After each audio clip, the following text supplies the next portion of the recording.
à tous, soyez les bienvenus pour être au rendez-vous avec nous, pour suivre avec nous ce journal de 15 heures dont voici les principaux titres de l'actualité de ce jeudi. La célébration de la journée nationale de la presse a été célébrée aujourd'hui.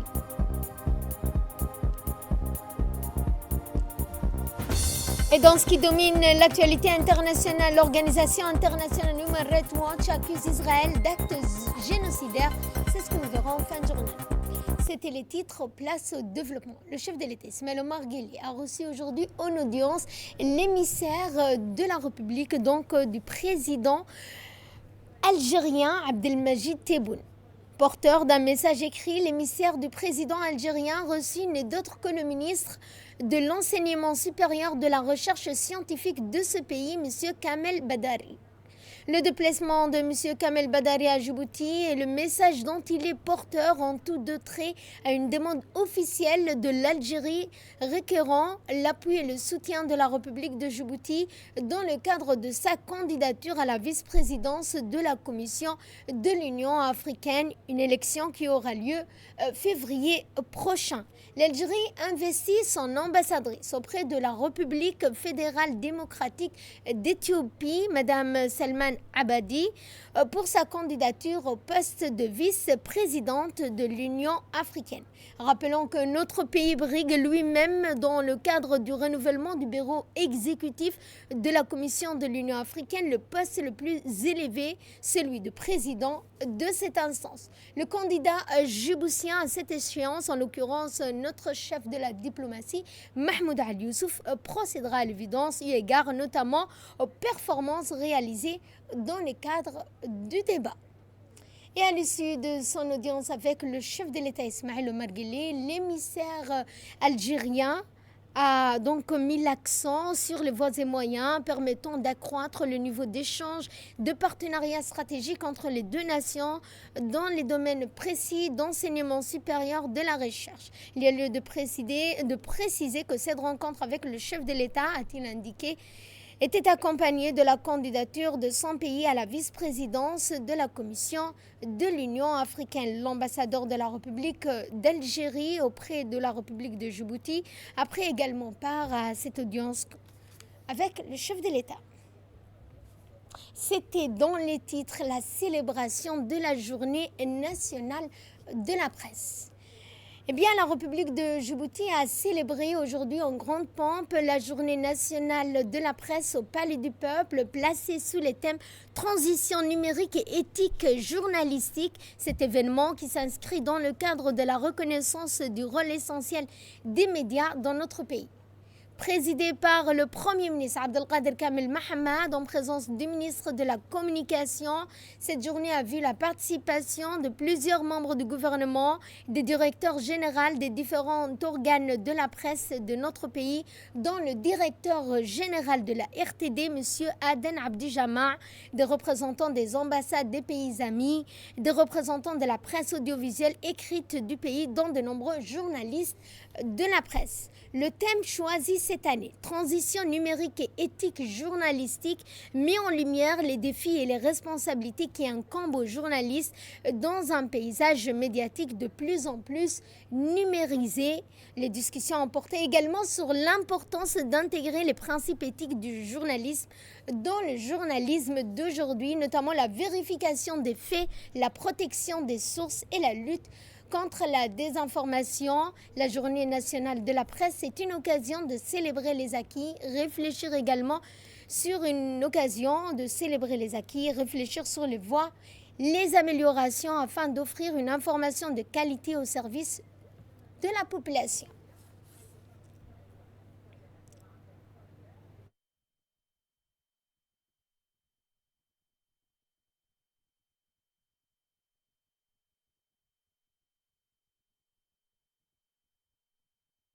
De la journée nationale de la presse, la CNC se réjouit de partager avec la communauté médiatique cette journée nationale de la presse et de témoigner en soi de son succès. Nous remercions le ministre de la Communication de nous y associer comme il le fait chaque année. Instituée par le président de la République, La Journée nationale de la presse rend un hommage appuyé à un acteur vital de la vie publique nationale, un partenaire incontournable de la consolidation des acquis démocratiques de notre pays. Mesdames et messieurs, l'information numérique est aujourd'hui à la page, elle n'est pas à la marge. Une évidence que les décideurs des pays doivent intégrer dans leur programme politique. La question qui se pose aujourd'hui, ce n'est pas de savoir quel sera l'avenir de la communication numérique. Ce n'est pas non plus de savoir comment les médias conventionnels régressent partout au profit du numérique. L'enjeu de notre époque, mesdames et messieurs, c'est de tirer profit de l'outil numérique pour que notre société dispose d'une information de qualité, c'est-à-dire une information plurielle, mais aussi une information objective. Et prenons la parole à cette occasion. Le ministre des Communications n'a pas manqué de rappeler l'importance que revêt cette journée et le rôle des médias. Cette journée qui marque une étape importante dans l'histoire de notre paysage médiatique est l'occasion pour nous de rendre hommage à l'engagement des journalistes, des rédacteurs et des professionnels des médias dans leur mission essentielle de servir l'information et la vérité. Je tiens à exprimer ma sincère gratitude à son Excellence, Monsieur le Premier ministre, pour son soutien indéfectible au développement de notre secteur médiatique. Je remercie également tous les invités présents ici aujourd'hui, dont la participation témoigne de l'importance de la presse dans notre vie démocratique. Votre présence honore cette journée et nous encourage à aller de l'avant. Le thème de cette année, transition numérique et éthique journalistique, prend une résonance particulière dans un monde où le numérique transforme rapidement les pratiques médiatiques. Il redéfinit les contours de l'information, permettant sa diffusion à une échelle mondiale et instantanée, tout en exigeant de chacun d'entre nous un plus grand sens de responsabilité. La transition numérique présente à la fois des opportunités exceptionnelles et des défis de taille. Elle offre une plateforme sans précédent pour une circulation plus libre et plus rapide de l'information, mais elle impose également de nouvelles exigences en matière de véracité et de responsabilité. En tant qu'acteurs du secteur, il nous revient de préserver les principes fondamentaux du journalisme: véracité, objectivité et responsabilité. Le numérique ne doit en aucun cas être un prétexte pour sacrifier ses valeurs au profit de la rapidité et du sensationnel. Dans un contexte de mutations rapides, le gouvernement a un rôle primordial à jouer. Nous devons créer un environnement propice à l'innovation tout en veillant à préserver l'intégrité de l'information. C'est pourquoi nous avons adopté récemment des politiques visant à encourager la formation continue des professionnels des médias, à protéger les journalistes dans l'exercice de leurs fonctions et à réguler l'usage des nouvelles technologies de l'information. Je souhaite également souligner l'engagement du président de la République, son Excellence Al-Hajj Ismaïl Omar Guelleh, dont la vision stratégique a permis à Djibouti de prendre une position de leader dans le développement numérique en Afrique de l'Est. Et en prenant la parole à cette occasion, le Premier ministre Abdelkader Kamel Mohamed a indiqué que la transition numérique et éthique journalistique met en lumière les défis et les responsabilités qui incombent aux journalistes.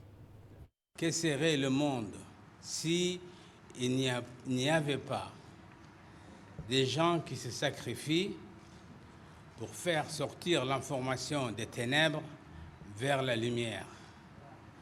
C'est cela le rôle des journalistes, que ce soit écrit, de la presse écrite ou de l'audiovisuel.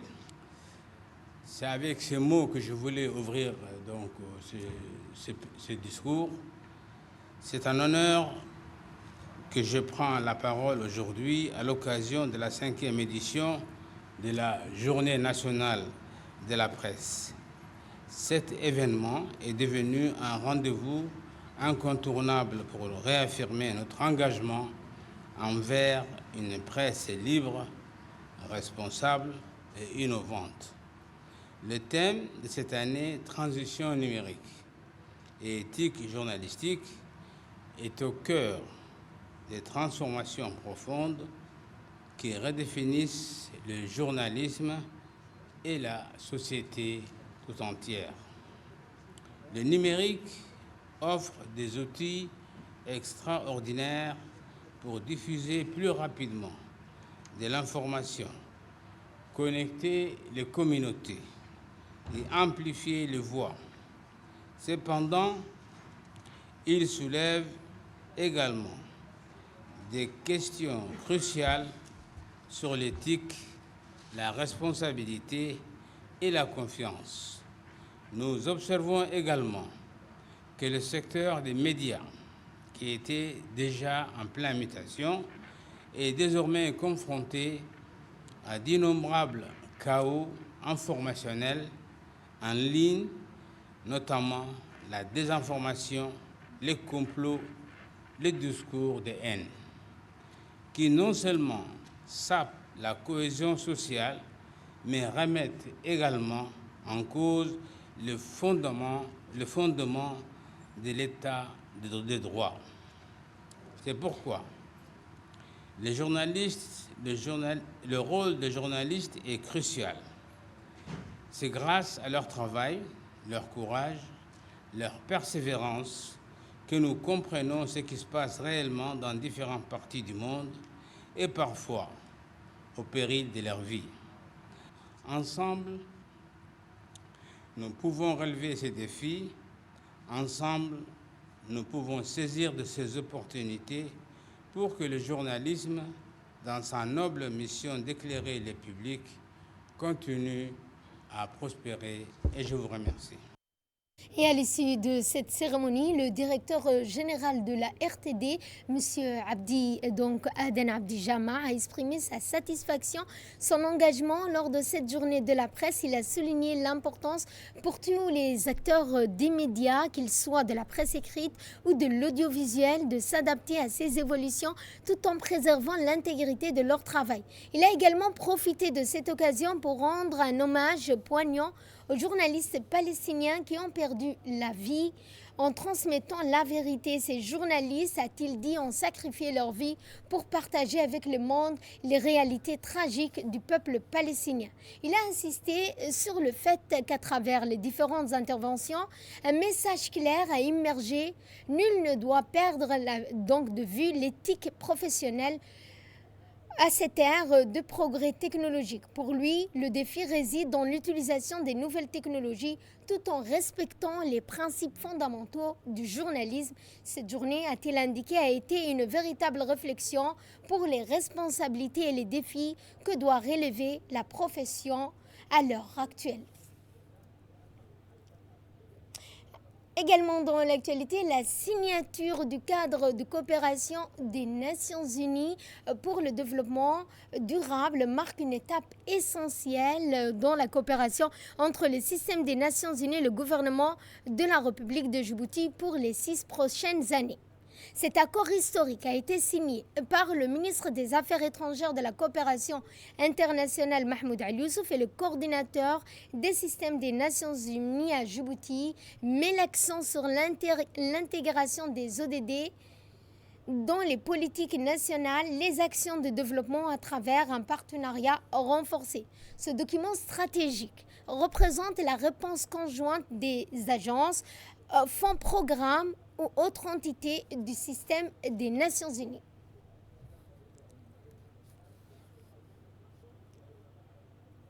Base du travail conjoint que les Nations Unies et le gouvernement de Djibouti vont faire pour le développement à Djibouti. Et le processus a commencé dans cette salle, octobre 2023, où on a présenté la feuille de route et on a présenté toutes les étapes qu'on va faire ensemble. C'était un processus long, mais très intense et très participatif. On a fait l'évaluation de UNDAF, que c'était l'accord qui vient de finaliser, qui va finaliser maintenant la semaine prochaine, 2018 à 2024. On a fait les présentations aussi dans l'Institut diplomatique en quelques mois. On a fait les consultations que son Excellence vient de mentionner, très actives. On a dit, avant de nous mettre ensemble pour prendre des décisions sur les priorités, on va sortir à écouter les Djiboutiens. Et on a fait des consultations avec le secteur privé, avec l'académie. On a fait une consultation à Tadjoura avec les différentes personnes du nord, de Tadjoura et Obok. On a fait une autre à Dikil avec des personnes qui venaient de Dikili, d'Ali Sabier, des agriculteurs, des pêcheurs, de tous les différents groupes de Djibouti, la jeunesse, groupe de femmes. Je crois qu'on a fait 9 consultations conjointes, le ministère des Affaires étrangères et les Nations Unies. Le ministre des Affaires étrangères de la coopération internationale, Mahmoud Ali Youssouf, s'est également exprimé. Voici un extrait de son intervention. Je suis particulièrement heureux et honoré de vous recevoir au ministère des Affaires étrangères. D'abord en tant qu'ami, parce que le système des Nations Unies est et avant tout un partenaire fiable, un partenaire solidaire.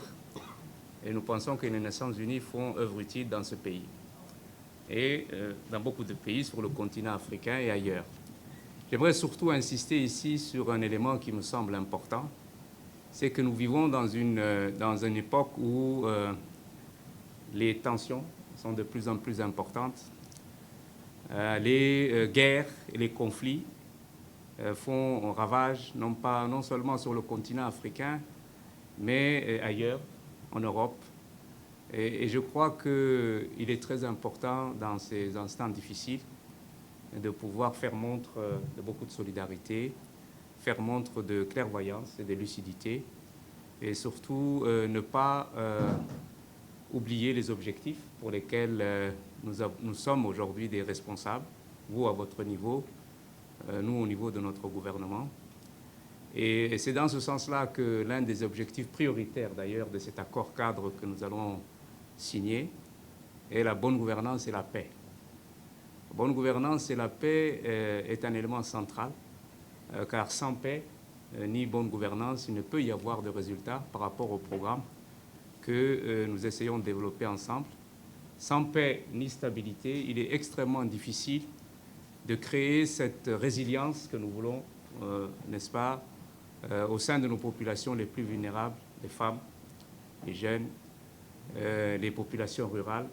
Et donc, ce cadre de coopération entre les Nations Unies et Djibouti pour les années à venir, 2025-2030, est vraiment pour nous une feuille de route qui nous permettra d'avancer à pas sûr, à pas compter, vers ces objectifs.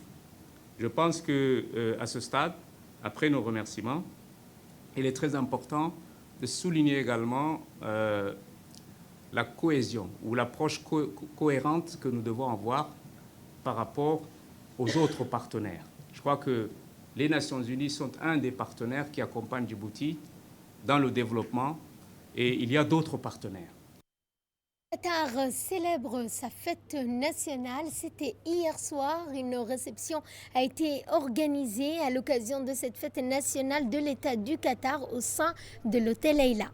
L'événement a vu la présence de personnalités de haut rang, à leur tête le président du Parlement djiboutien ainsi que de plusieurs membres du gouvernement, dont le ministre des Affaires étrangères de la coopération internationale. Ont également participé à cette cérémonie les ambassadeurs des pays frères et amis, conduits par le doyen du corps diplomatique, l'ambassadeur de la République sœur du Yémen, en outre d'une élite de dirigeants militaires, de représentants d'organisations internationales, des agences onusiennes. L'ambassadeur du Qatar, Dr Rachid Ben Shafi Al-Mari, les membres de la mission diplomatique qatari ont accueilli les invités chaleureusement dans une ambiance reflétant la profondeur des relations fraternelles entre le Qatar et Djibouti. La cérémonie s'est distinguée par une atmosphère festive et conviviale incarnant l'esprit de fraternité et de coopération entre les deux pays. Elle a également constitué une occasion de mettre en lumière les relations bilatérales solides qui les unissent, fondées sur le respect mutuel, la coopération sous la direction sage du président de la République Ismaïl Omar Guelleh et de l'émir du Qatar.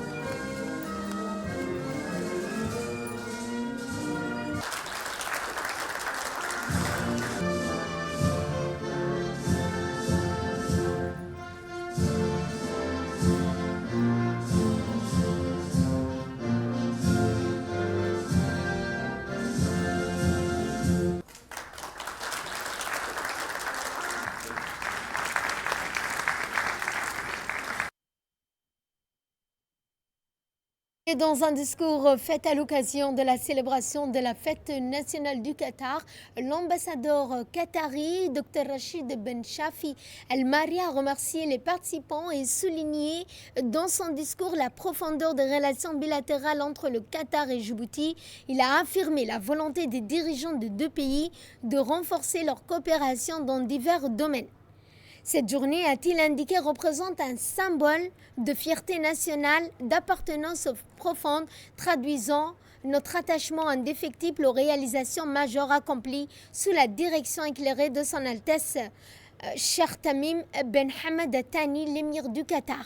La célébration de la fête nationale incarne également un hommage solennel à la mémoire du défunt Cheikh Jassim Ben Mohammed Ben Thani, de l'État fondateur de l'État du Qatar le 18 décembre 1878.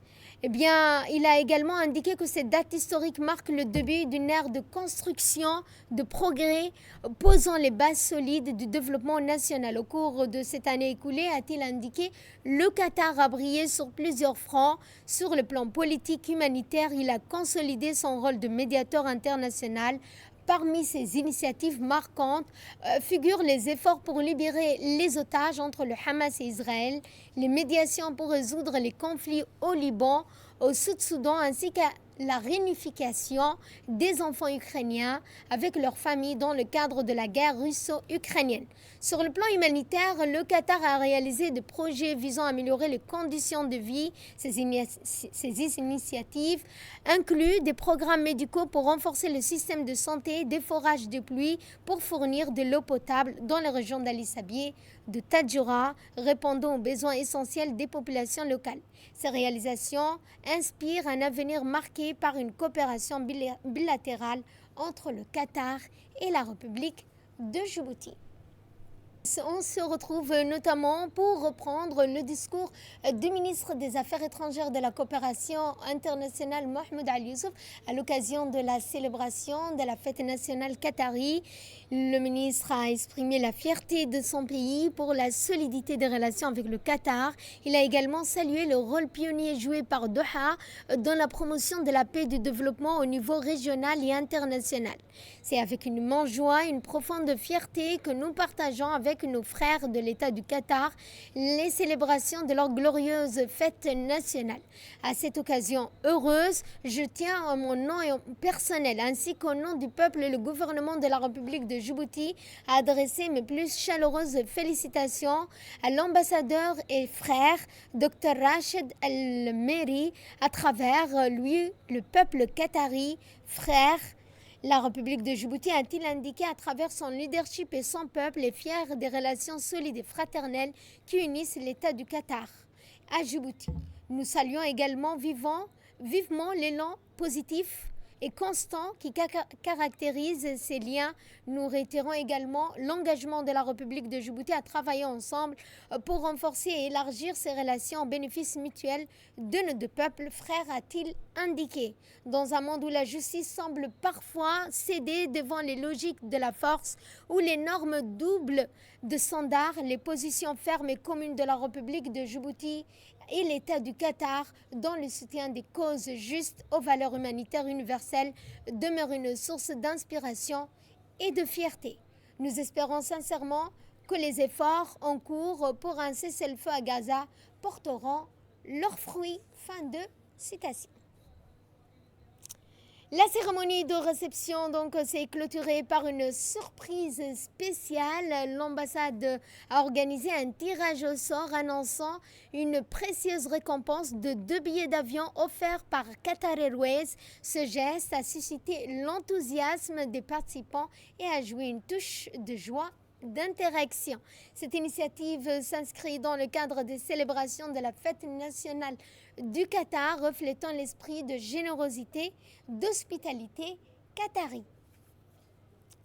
Dans le cadre du programme en faveur de la candidature de Mahmoud Al-Youssouf à la présidence de la Commission de l'Union africaine, la ministre Mouna Ousmane Adan, ministre de la Femme et de la Famille, s'est rendue au Cap-Vert pour une visite officielle de 48 heures reçue en audience par le président de la République du Cap-Vert le 17 décembre.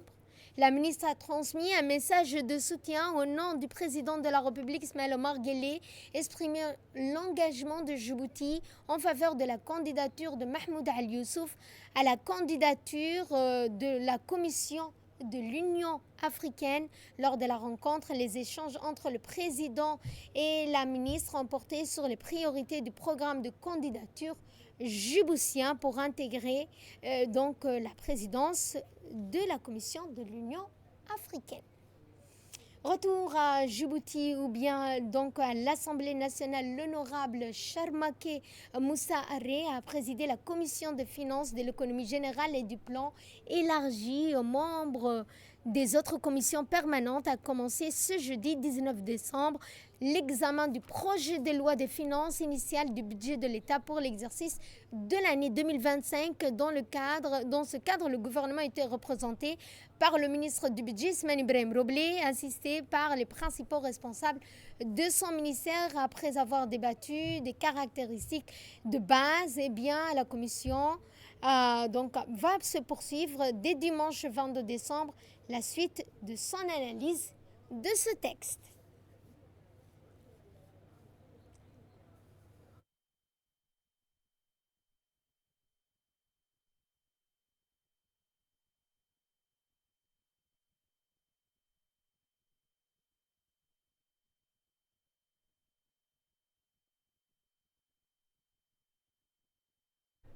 Également dans l'actualité de ce journal, la procureure générale auprès de la Cour d'appel, Madame Lamis Mohamed Saïd, a présidé une cérémonie conjointe de clôture des stages internationaux de directeurs d'enquête, de techniciens en identification qui s'est déroulée à l'École internationale de perfectionnement à la pratique de la police judiciaire. Cet événement a vu la participation de l'ambassadrice de France à Djibouti, le procureur de la République, la présidente de la Cour d'appel, du préfet de la région d'Arta, le président de la Commission nationale des droits de l'homme, la représentante de l'UNFD, du commandant des gardes-côtes, du colonel représentant le directeur général de la police nationale, du représentant du directeur général de la sécurité nationale, de l'attaché à la sécurité intérieure de l'ambassade de Turquie à Djibouti, du commandant de la mission des carabiniers italiens, ainsi que de plusieurs officiers supérieurs. Par la suite, l'ensemble des 33 participants des 2 stages issus des pays amis et frères de l'Afrique et de l'océan Indien ont reçu les diplômes et des insignes des mains des nombreux officiels présents à cette cérémonie. La cérémonie s'est terminée par la présentation et donc la remise de présents et une photo de famille. Intervenons donc à cette occasion. En premier, les 2 présidents de promotion ont insisté sur la qualité de la formation reçue, sur les complémentarités, tout en saluant les efforts mis en place par les autorités djiboutiennes. C'est avec fierté et gratitude que je m'adresse à vous aujourd'hui en tant que président de cette promotion. Notre stage au module de directeur d'enquête marque une étape déterminante dans nos parcours. Une étape qui exige à chacun rigueur, persévérance et passion. Nous avons ensemble relevé des défis exigeants. Les enseignements théoriques et les exercices pratiques nous ont permis d'acquérir les outils nécessaires pour mener des enquêtes avec méthode et professionnalisme. Mais au-delà des compétences, cette formation nous a forgé une posture, celle d'être des leaders, capables de prendre des décisions justes, même sous pression. Je tiens à remercier les formateurs pour leur dévouement. Leur expertise et leurs conseils éclairés resteront des repères dans nos futures missions. Félicitations à tous. Nous sommes prêts à faire la différence. Je vous remercie. Arrivé en fin de stage ici à l'École internationale de perfectionnement à la pratique de la police judiciaire, cette cérémonie bien symbolique de remise des diplômes des stagiaires venus de différents pays, à savoir l'Éthiopie, la Mauritanie, la République démocratique du Congo, le Rwanda, le Sénégal, le Tchad, le Togo, la Tunisie, y compris ceux de Djibouti, pays hôte, pour se former dans cette pratique, dans cette prestigieuse école à vocation régionale, puis de la coopérative française et de la République djiboutienne. Avant tout propos, je voudrais bien rendre grâce à Allah le Tout-Puissant, qui a permis aux autorités internationales des moyens tant que matériels que financiers à notre faveur pour la mise à jour de nos connaissances et le bon déroulement de cette formation. Le directeur de l'école, le colonel Hussein Mohamed Qayad, pour sa part, a souligné la dynamique d'évolution dans laquelle se situe l'école qui accordera une place de plus en plus prépondérante à l'informatisation de l'instruction. Ce matin, nous sommes réunis pour célébrer ce heureux événement qui marque la fin de 2 stages, l'un de directeur d'enquête et l'autre de technicien en identification criminelle. Vous savez que dans le monde aujourd'hui, il n'y a pas une enquête qui se passe sans l'appui ou l'expertise des techniciens en identification criminelle. En 2025, les 3PJ adoptera une nouvelle stratégie qui est celle de la pédagogie inversée, c'est-à-dire que les stagiaires venant du continent africain et des pays de l'océan Indien arrivent sur le sol djiboutien, ils recevront des tablettes numériques où tous les contenus, les modules seront insérés. Et le formateur, par la suite, va changer de posture et va se concentrer plus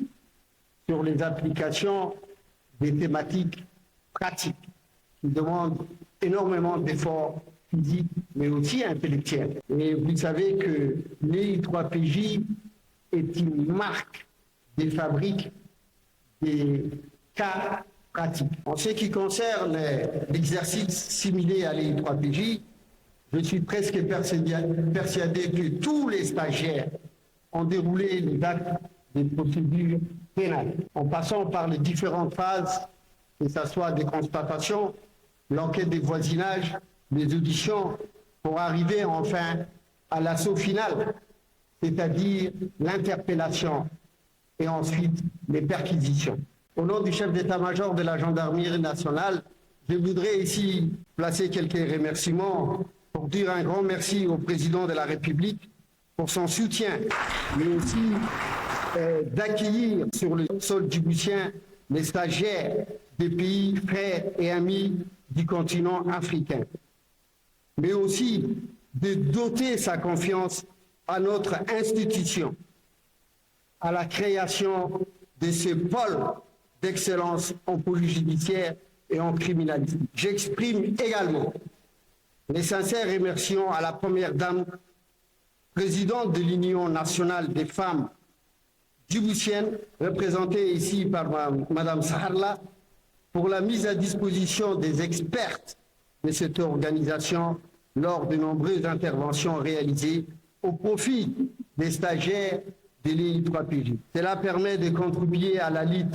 contre les violences basées sur le genre. Soyez remerciée, Madame la Présidente de l'UNFD, de la remarque disponibilité de vos collaboratrices et de la qualité de leurs interventions. Prenons la parole à cette occasion. La procureure générale a magnifié l'excellence des formations dispensées et son apport essentiel à l'amélioration de la pratique de la police judiciaire, tout en exhortant les stagiaires des 2 promotions à consolider les acquis. C'est avec un immense plaisir que je me tiens devant vous aujourd'hui pour célébrer la fin de 2 stages, en l'espèce celui de directeur d'enquête et celui des techniciens en identification criminelle. Je serai assez brève puisque le colonel, directeur de l'école, a longuement présenté le contenu des 2 stages. Tout d'abord, je voudrais rendre hommage au chef d'état-major de la gendarmerie nationale pour ses efforts quotidiens en faisant de cette école un sans oublier le directeur de l'école, ainsi que les formateurs qui ne ménagent aucun effort pour la réussite de tous les stages. Merci à vous.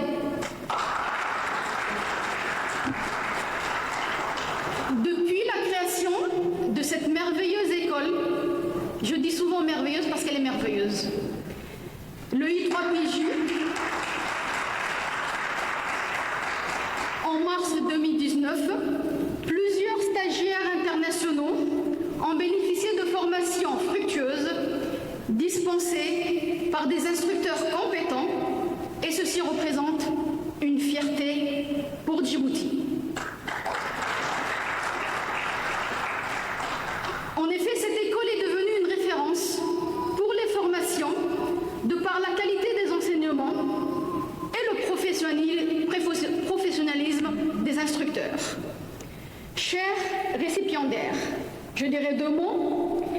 Directeur d'enquête et technicien en identification criminelle, lors des stages que vous avez suivis durant plusieurs semaines, vous avez sans doute acquis de nouvelles méthodes et maîtrisé des bonnes techniques de police scientifique qui vous seront très utiles et bénéfiques pendant les enquêtes judiciaires. D'où l'importance de ces formations. J'espère que tout ce que vous avez appris vous permettra de mener à bien votre travail. Pour clore mes propos, je tiens à vous féliciter et vous encourager à partager les nouvelles connaissances acquises ici, au sein de cette école merveilleuse, avec vos collègues.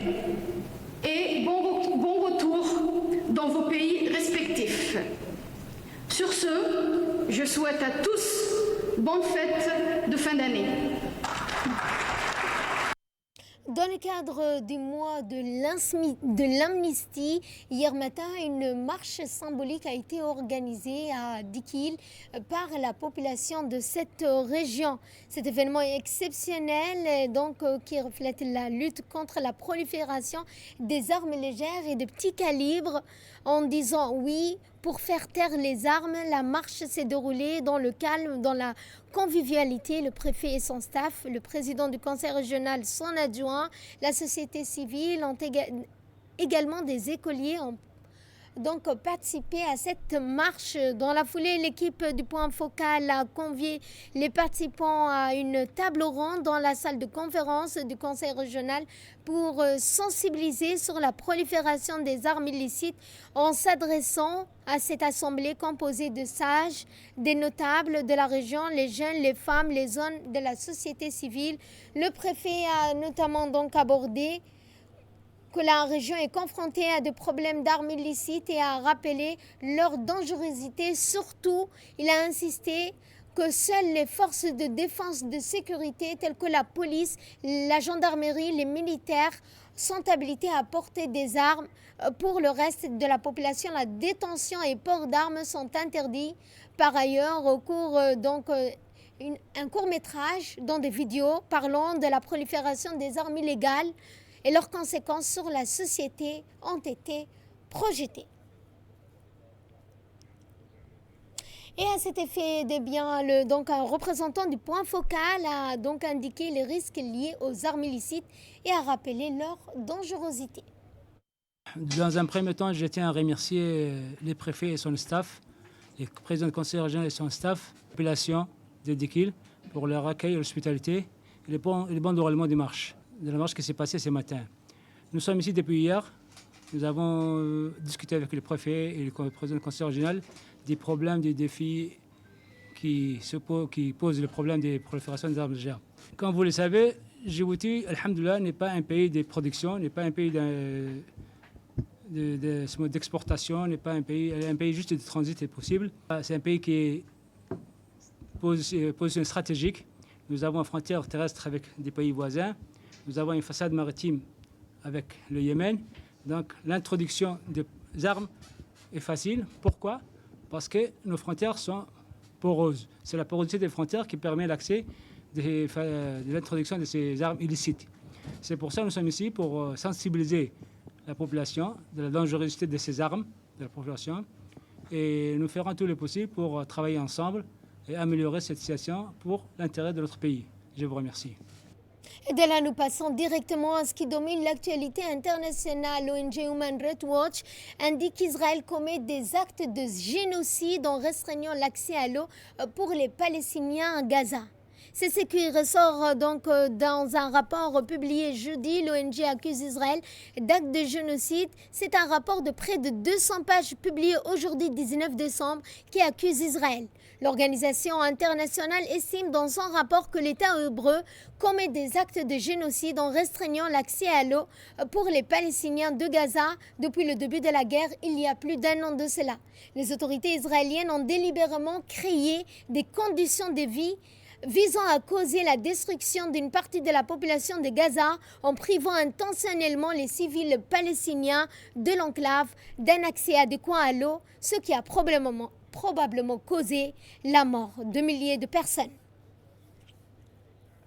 Et c'est ainsi que se referme ce journal. Merci à vous de nous avoir suivis. Excellent après-midi à toutes et à tous.